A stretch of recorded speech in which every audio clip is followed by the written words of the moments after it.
और आज हम जानेंगे कि श्रीमद् भगवद गीता के 9वें अध्याय से क्या सीखा जा सकता है, और वो भी बहुत ही सरल भाषा और आसान से। फुका खरा खरा किसी ने क्या खूब कहा, बड़ा खूबसूरत रिश्ता है मेरा और मेरे प्रभु का। मैं अधिक मांगता नहीं और वो कम देते नहीं।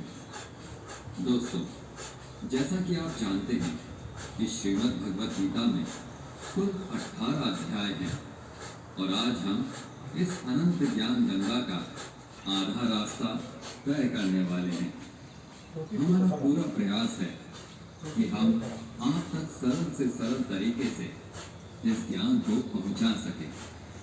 फिर भी ऐसा अनुभव में आता है कि कई लोगों को लगता है कि वो भगवद गीता को सही से समझ नहीं पा रहे हैं, और लोग इस ज्ञान यात्रा को अधूरा ही छोड़ देते हैं।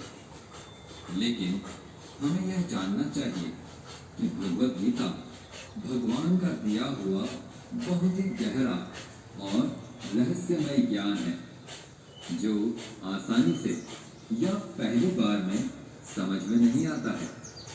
इसलिए इसे अच्छे से समझने के लिए हमें इसका बार बार अध्ययन करना पड़ता है। जब हम इसे बार बार सुनते हैं, पढ़ते हैं, इसका अध्ययन करते हैं, तब जाकर हमारी बुद्धि के द्वार खुल पाते हैं और हमें भगवत कृपा प्राप्त होने लगती है। दोस्तों, श्रीमद् भगवद गीता के 8वें अध्याय में हमने जाना था कि भगवान क्या है और उनको कैसे प्राप्त किया जा सकता है।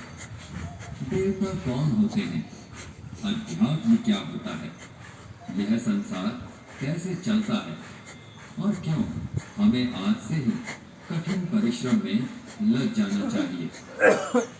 श्रीमद् भगवद गीता के 9वें अध्याय में हम जानेंगे कि भगवान की परम महिमा क्या है। जब हम अलग अलग देवताओं की पूजा करते हैं तो उससे क्या होता है? क्या एक पापी भी भगवान की भक्ति कर सकता है? और मनुष्य जीवन का परम लक्ष्य क्या है?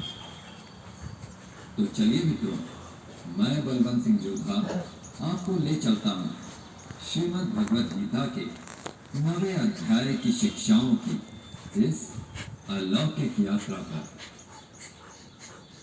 श्रीमद् भगवद गीता अध्याय 9, राज विद्या योग। मित्रों, 7वें और 8वें अध्याय में भगवान श्री कृष्ण ने भक्ति को योग प्राप्त करने का सरल साधन और योग की उत्तम पद्धति बताया था।